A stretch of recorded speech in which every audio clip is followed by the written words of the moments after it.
Eu sou o professor Bruno e hoje eu estou aqui para apresentar as características histopatológicas de algumas das lesões que vocês atenderam na clínica de diagnóstico. Na verdade, essas imagens são ilustrativas de lesões que têm um diagnóstico semelhante, mas não representam necessariamente o tecido retirado por vocês nos pacientes. Primeiramente, nós vamos observar aqui uma espécime de ameloblastoma sólido. Histologicamente, é uma lesão que apresenta uma diversidade microscópica grande. Nós temos alguns subtipos histológicos, né? E nessa imagem, nós temos representado aqui o tipo folicular. O tipo folicular é representado por essas ilhas de epitélio odontogênico, onde na periferia nós temos as células colunares enfileiradas, que tem aí até uma certa inversão de polaridade, que tem esse aspecto ameloblástico. E no centro dessas ilhas a gente consegue observar o que? A presença dessas células aqui frouxamente arranjadas que lembram o retículo estrelado do órgão do esmalte.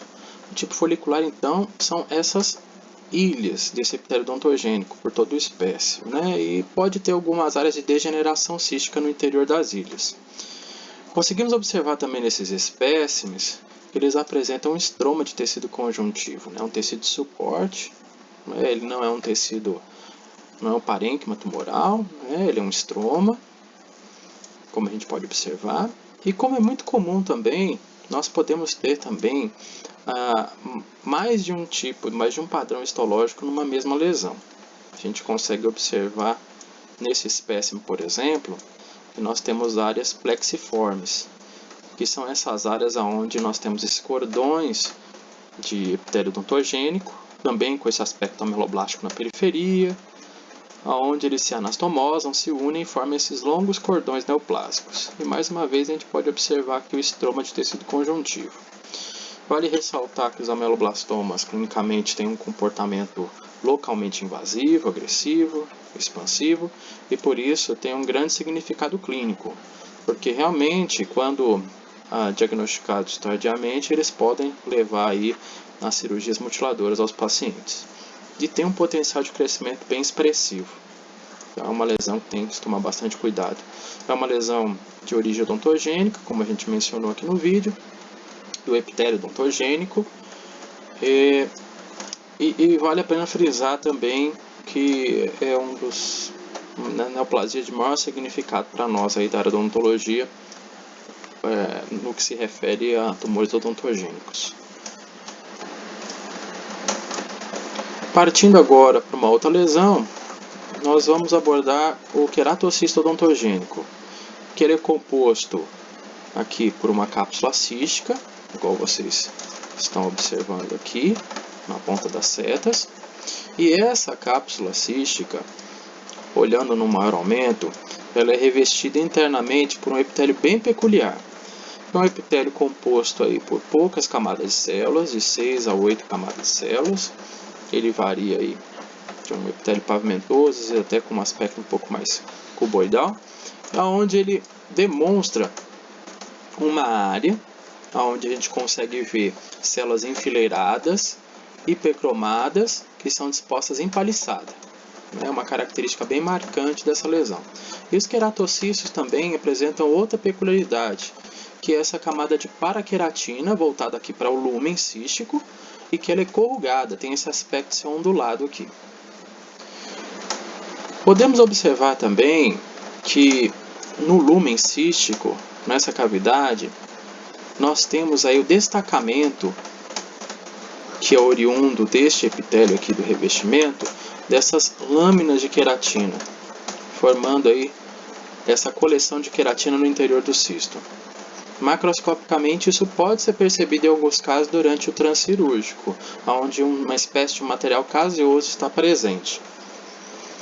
Além disso, gostaria também de frisar com vocês que esse epitélio ele é fino, delgado, retificado aqui, bem retificado, e não tem projeções na interface aqui com o tecido conjuntivo capsular, e que ele se destaca com muita facilidade. É um epitélio bem friável.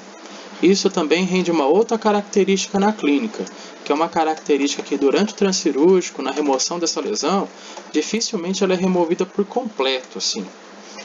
Ela normalmente se fragmenta bastante, por ser uma lesão altamente friável. E alguma dessas lesões apresentam na sua cápsula alguns microsatélites aqui, uns cistos satélites ou microcistos. Pois bem, o fato desse epitélio ser altamente friável, se fragmentar com facilidade e não permitir toda a remoção da lesão como um todo, e também o fato dele poder ter alguns cistos satélites nessa cápsula de tecido conjuntivo, faz com que alguns autores acabam acreditando que seja um dos motivos dessa lesão ser tão recorrente. Porque uma das características dessa lesão, apesar de ser uma lesão de natureza cística, é o elevado grau de recorrência. E por isso chegou-se a pensar que ela é uma neoplasia de origem odontogênica, algo que já foi discutido e classificado pela Organização Mundial de Saúde em 2005, mas que recentemente, em 2017, ele acabou voltando a ser cisto. Mas na verdade isso não é a nossa discussão hoje, tá? Lembrando que as duas primeiras lesões que a gente abordou são intraósseas e apresentam aspectos radiográficos. Já a próxima lesão, uma lesão extremamente comum na clínica de estomatologia, na clínica de diagnóstico, que é a mucocele, que nada mais é do que uma coleção de mucina extravasada, que é representada aqui nessa imagem por esse material eosinofílico amorfo. E essa mucina extravasada, ela é revestida, envolta pelo nosso organismo, uma tentativa de defesa, por um tecido de granulação inflamatório, constituído aí por macrófagos espumosos e fibroblastos jovens.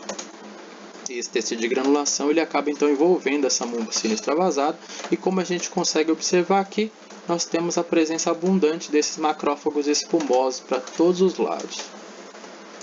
Aqui a gente pode observar alguns deles.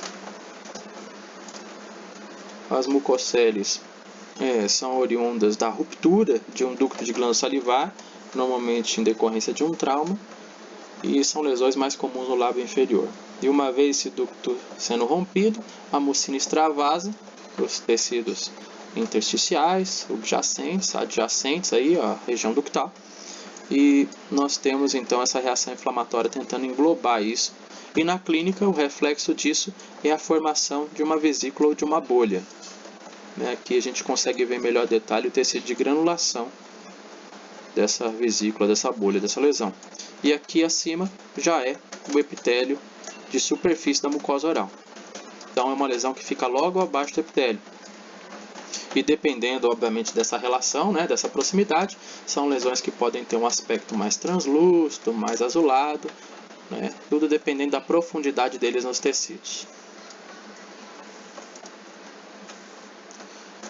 Abordar para vocês rapidamente uma lesão também que vocês acabaram conhecendo na clínica de estomatologia, de diagnóstico, que é o carcinoma epidermoide. O carcinoma epidermoide ou espinocelular, ele é caracterizado pela proliferação de queratinócitos atípicos, ou seja, são as células epiteliais do revestimento oral que têm alterações genéticas, moleculares importantes e que fazem com que a gente tenha a perda do controle na proliferação.